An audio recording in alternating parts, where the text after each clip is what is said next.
Hey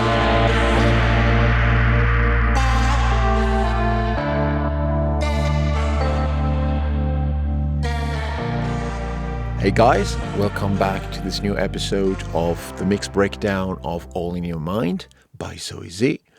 In this episode, I will show you all the techniques and the mixing choices I made regarding the bass content of the song and especially the 808. Before we start, if you get any value out of these videos that I'm making for you, please consider following me because that would be great help. So click on the button and click on the bell and let's get started. Now, in general, when I start mixing, the first thing I do is I get a balance of volume without EQing, without mixing, just to hear where the instruments sit.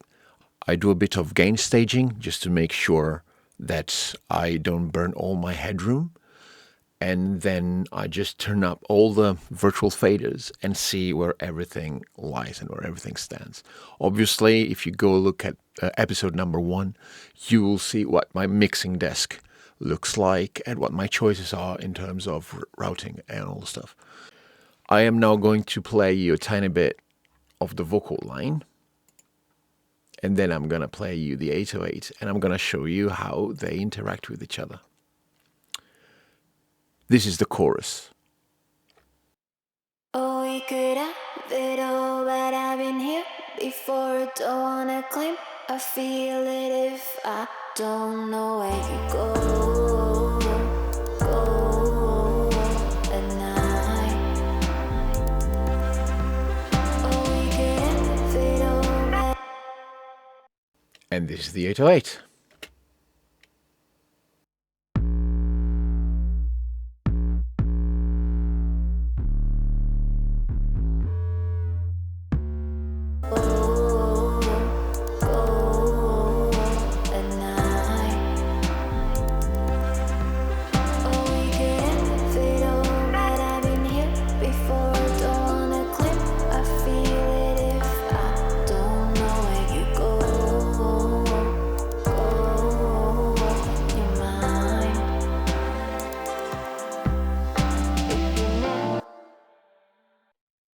I have just opened an instance of Pt.4, which in the case of the 808 is last in the chain, but I'm showing it to you right now because, as you might know, Pt.4 can show you the spectrogram of a track against another one. So I can show you how I tend to make the vocals sit against the 808.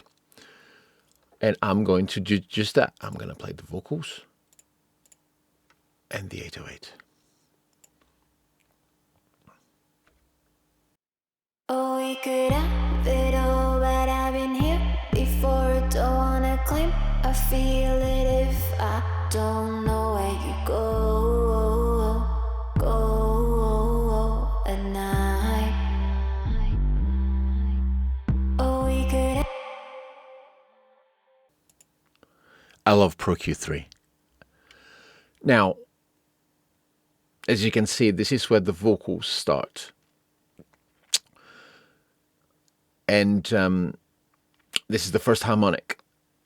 Now, if you look at the 808, I tend to make sure that the bulk of the sound tapers down, starts tapering down exactly when the vocals start, so I can make a bit more space for them.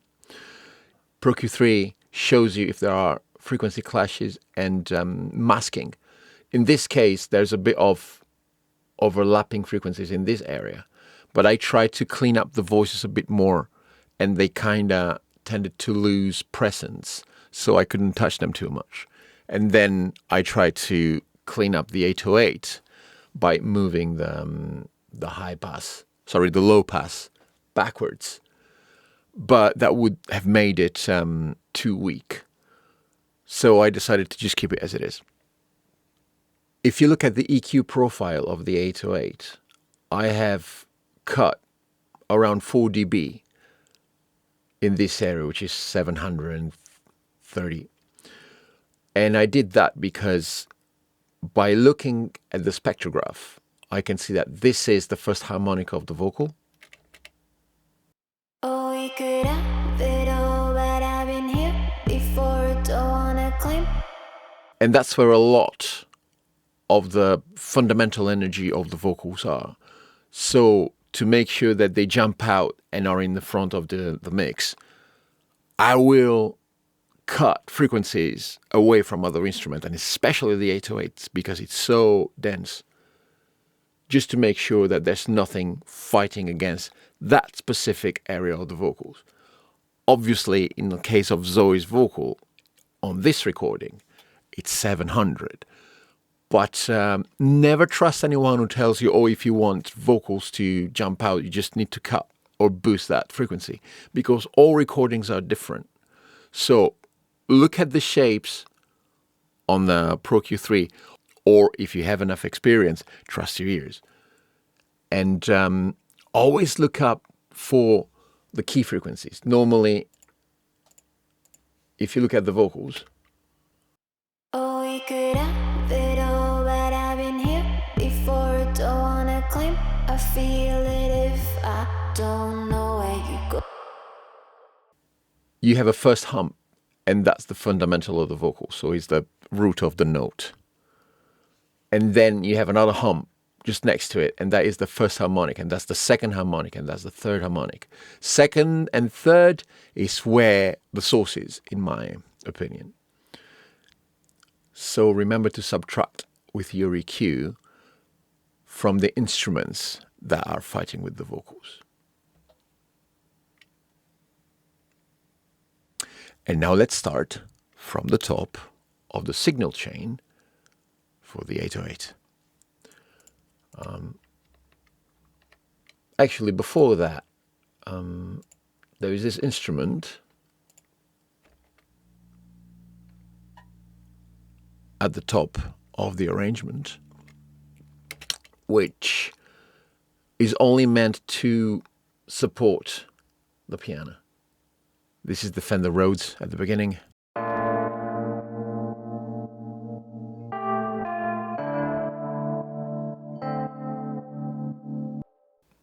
But since there was no bass instrument there and no percussion, I thought that I could reinforce it with just a bit of a phantom bass under it.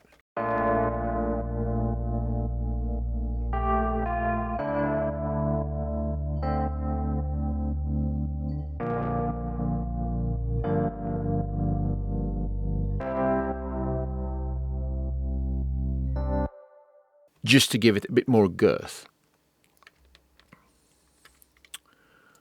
Now I'm going to mute all of the inserts on the 808, and we can start from the top.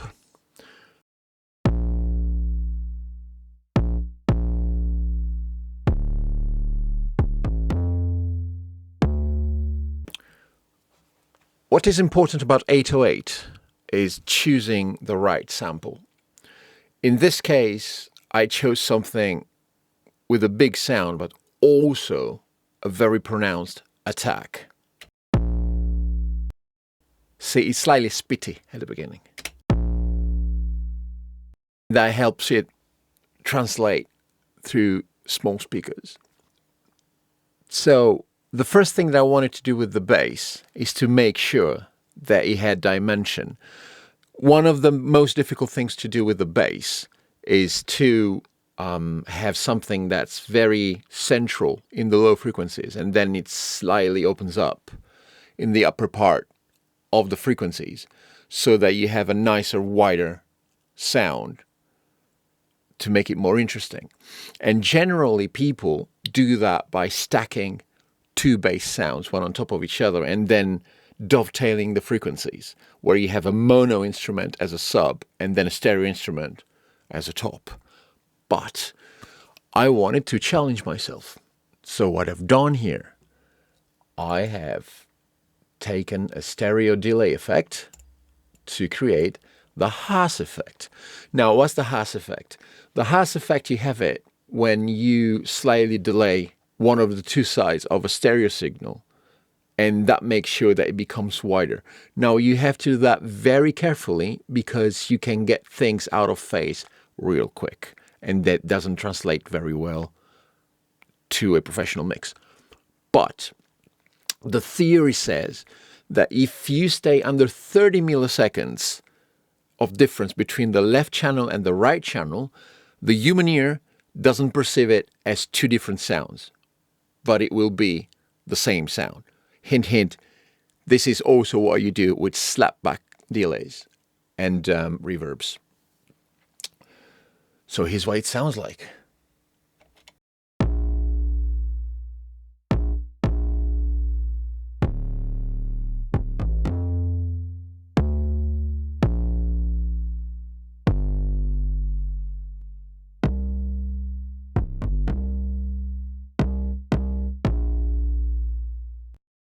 Now, if you're listening on headphones, you will notice that the sound doesn't have a center anymore. It's all spread left and right. And that is because this specific treatment creates a void in the middle and then an enlargement of sound to the left and the right.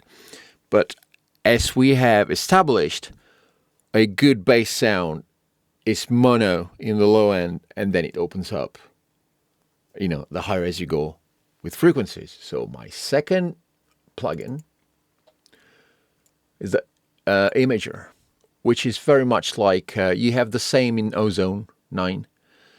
This is a Steinberg one, but there's loads of different plugin companies that make the same thing.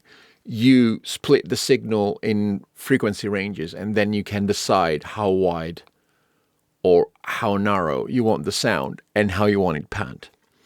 In this case, as you can see, anything under 103 Hz is 0% width, it's mono. And then anything between 103 and 150 is 145%, so it's very wide. And then just to mess with it, the tip of the sound, the width is 0%, but it's slightly panned to the left, because why not? And this is what it sounds like.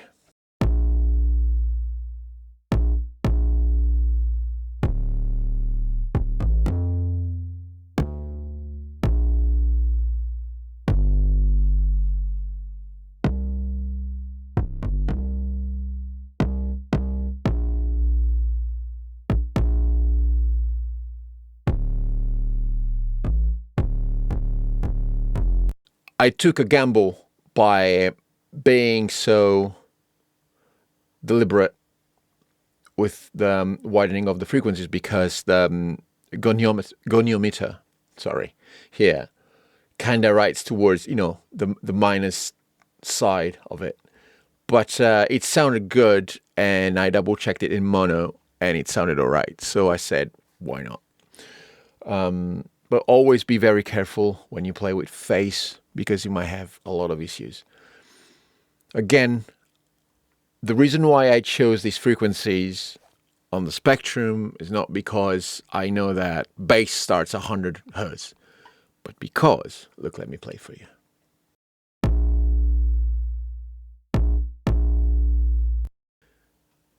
By looking at the waveform, look at that. That is the fundamental of the 808.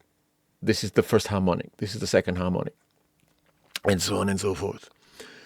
I said, look, the fundamental, which is the main frequency of a note, I want it to be central. And I want the widening to start from the second harmonic onwards. Different sounds, different notes, different keys mean different frequency points. Do not use my numbers as go-to numbers, but use the way I look at the spectrograph and find your way. Every spectrum has a first hump, and that's the fundamental. And then you have a number of crests, and those are all the harmonics. Use those to decide where you want to split your signal if you're doing multi-band anything. After making sure that the sound is mono in the subs and wide on top, then you need to make it interesting. And to do that, I decided to use Satan 2, which is a great multi-band distortion. And as you can see, I haven't been very shy with it. I have used two different algorithms depending on the part of the sound that I was going to treat. And this is what it sounds like.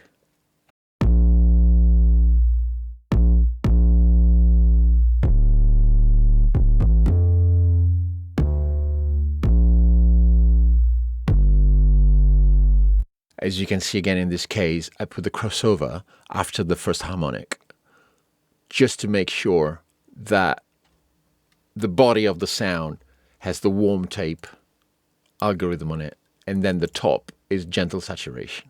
After all this, I ran the sound through my trusty Neve emulation because this is where the sound gets into the mixing desk in my mind.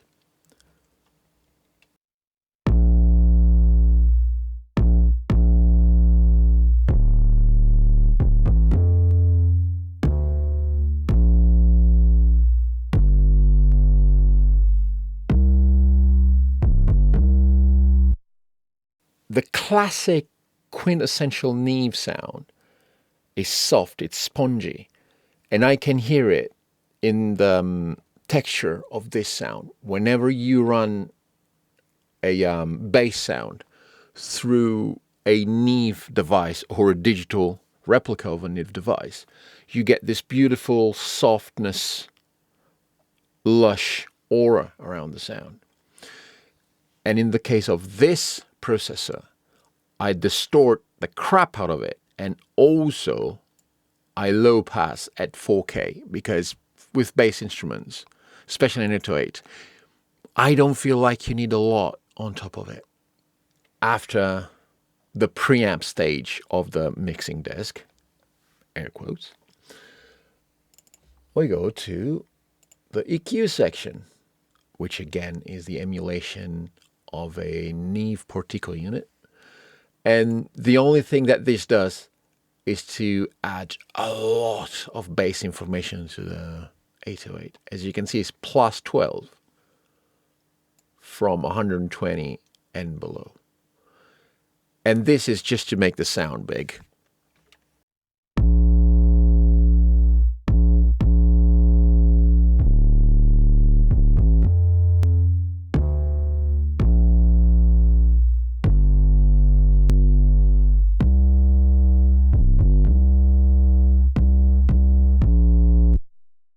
I am clipping it. I am abusing it. I really want it to break down. I am not being polite with it at all. Obviously, all of that music energy needs to be reined in. And one of my favorite ways to do that is to use a clipper. And I really, really, really, really like this guy. This is my go-to clipper. And it also has a great saturator unit that works really well. Now, a digital clipper is different from a limiter because what a clipper does is mimicking the behavior of digital converters being driven to distortion. I'm not going to get into the difference between analog distortion and digital distortion and analog clipping and digital clipping because they're very different.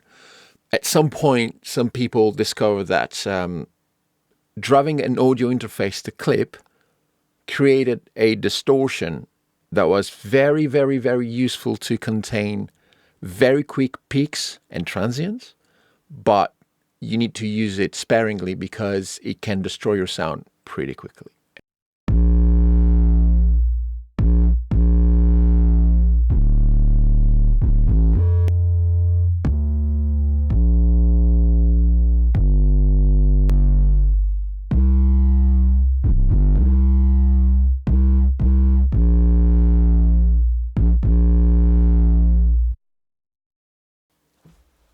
As you can see, again, I am not being shy with this. The 808 is probably the most important sound in pop production right now. And it needs to have an edge. I like to abuse the sound, because then it sounds more aggressive, it sounds more pokey, it sounds more complex, it sounds more textured.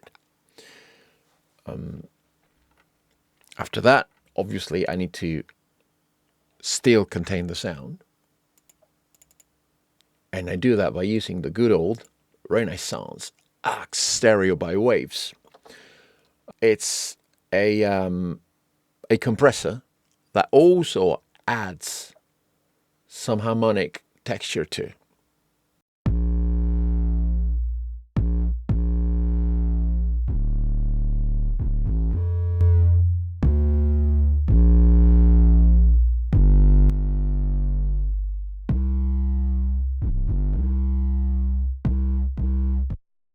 See how the sound gets reined in again, and it's controlled, and it's thick, but it's not overbearing.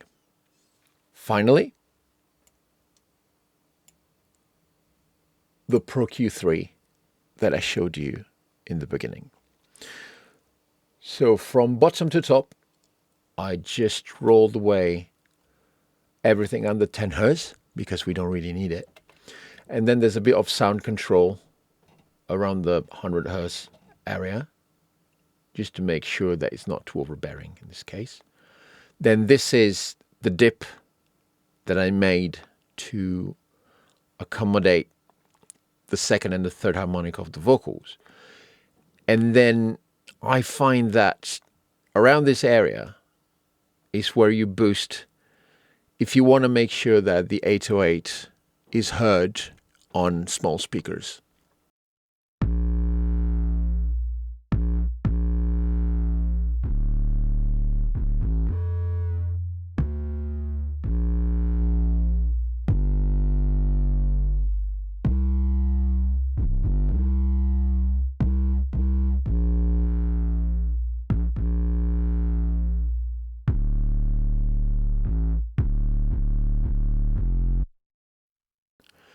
That is pretty much all I have done to the 808. This is the sound before.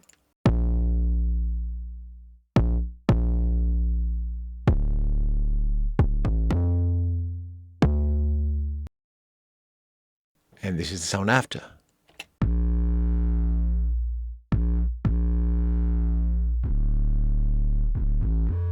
Don't know where you go at night. Oh, we could end it all, but I've been here before. Don't wanna claim I feel it if I don't know where you go. Your mind. If you never see me. Well, that is all for today. Thanks for watching. I hope you enjoyed it. Again, if you find that any of this adds value to your producer life, please consider subscribing and following me. Thanks very much. I'll see you next time.